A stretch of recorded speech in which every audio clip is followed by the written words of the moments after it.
आज हफ्ते की शुरुआत ही शेयर बाजार के लिए बहुत बुरी खबर रही। जी हां, जिसका डर था वही हुआ।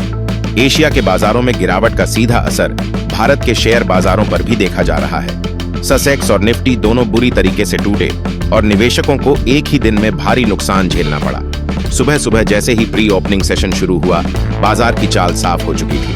सेंसेक्स और निफ्टी दोनों करीब 5% तक गिर चुके थे और जब बाजार खुला तो सेंसेक्स करीब 3000 अंकों की गिरावट के साथ 71,449 पर पहुंच गया। निफ्टी भी 1000 अंक फिसलकर 21,758 पर खुला।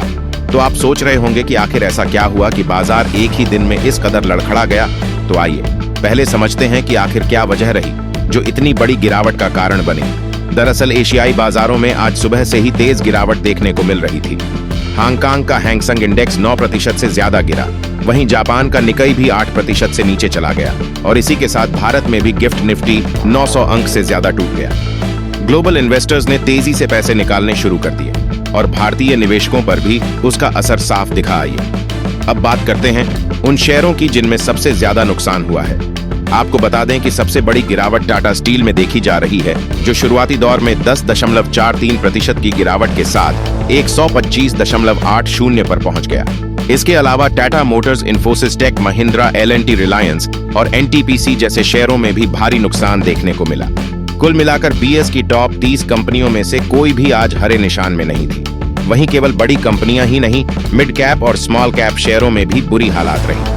छोटे निवेशकों को इससे और ज्यादा नुकसान हुआ क्योंकि इनमें आम लोगों की हिस्सेदारी ज्यादा होती है।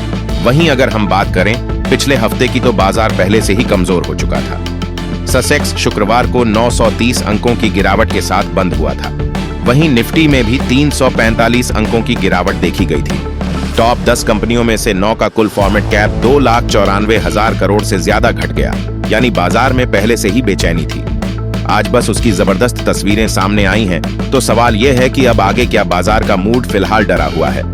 फॉरेन इन्वेस्टर्स का भरोसा डगमगा गया है और ग्लोबल इकोनॉमी से भी अच्छे संकेत नहीं मिल रहे। अगर आपने भी हाल ही में निवेश किया है तो फिलहाल घबराने की जरूरत नहीं है, पर सोच समझकर और धीरे धीरे आगे बढ़ें। तो आज का बाजार ने एक बार फिर से यह सिखाया कि स्टॉक मार्केट में उतार चढ़ाव बहुत सामान्य बात है, लेकिन सतर्कता और जानकारी के साथ ही निवेश करना सबसे जरूरी है।